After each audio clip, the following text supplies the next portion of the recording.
I've been tractor pulling ever since my legs were long enough to reach the clutch pedals. My dad and grandpa collaborated together to build a special pulling tractor just for me.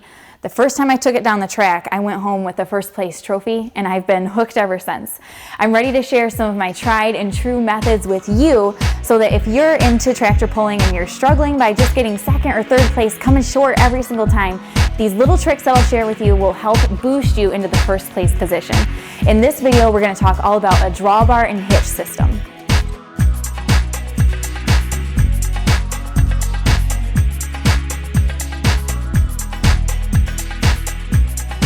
This Ford tractor is an example of an excellent drawbar. I'm going to go over these techniques with you because these techniques will apply to any type of antique tractor that you are setting up for tractor pulling.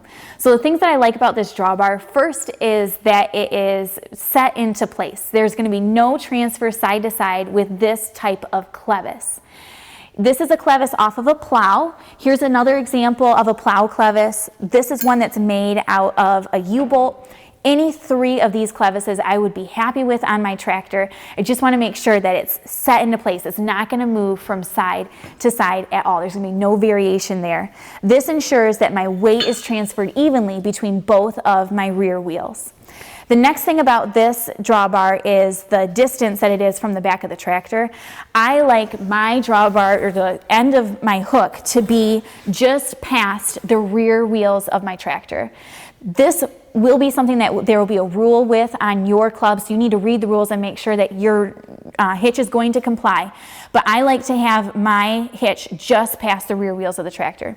This is my opinion, but I've tested it and I have a lot of trophies to back up this opinion. So if you just try it, move your hitch in a little bit. If you're somebody that's always pulled with your hitch out here, maybe where its standard would be at the end of your 3-point arms on your tractor, or wherever the standard drawbar setup would be, just do a pull where you push that hitch in a little bit closer to the tractor and see the difference that it will make.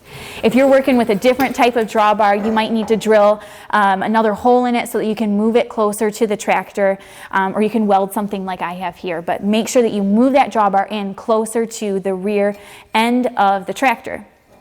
Next thing we'll talk about is the height of the hitch. So this again is something that's going to vary club to club. My club's rule is 20 inches, so that's where I have my hitch set. I want my hitch to be as high as possible. This affects the transfer. Some clubs might have an 18-inch rule. If that's the case, you can do an 18, that's fine, but make it high. You do not want to have your hitch all the way down here. When you hook the chain up, there's going to be a big difference between a low hitch and a high hitch. It's definitely going to affect your transfer, the way that that weight is going to be on the rear of your tractor. So have a high hitch, have it close to the rear of your tractor, and also make sure that it's set into place. These three tricks are really going to make a difference in the way that your tractor performs. Next, let me show you an example of a bad hitch setup. This is a stock hitch on my Farmall M, and it's the hitch style that you see on all Farmall tractors from this era. While this was an excellent design for working in the field, if you had a drag-on back, and while it would be safe at a tractor pull, it's not going to be highly competitive at all. Here's why. First is the height, okay? We're going to see that this is about 14 to 15 inches of a height. We want our hitch to be at the maximum height that the club will allow according to their rules. So I would never take a hitch of this height to a club that allowed an 18 or 20 inch hitch height. Also, this hitch is not rigid on the clevis here. You can see that this has lots of variation from side to side. It's not rigid at all. Not only on the clevis, but also right here, you can see that you got 2 or 3 inches of play right up here where the drawbar affixes. So this is not rigid, and that amount of variation will give too much weight to one tire or the other. You'll have weight on one tire and be spinning the other, and then you're done. So you have to have an even distribution of the weight on both of your rear wheels. This clevis right here is a more common style of clevis, but when you hook onto it, now your weight is no longer straight onto the clevis, and again, you're going to have that sort of variation that you would have on a clevis like this. So this is not a good hitch setup for tractor pulling on this M. When we take this M to the pull, we put a different setup on it completely, and you will want to set up your tractor with these hitch components. You will notice a huge difference in the way that your tractor performs.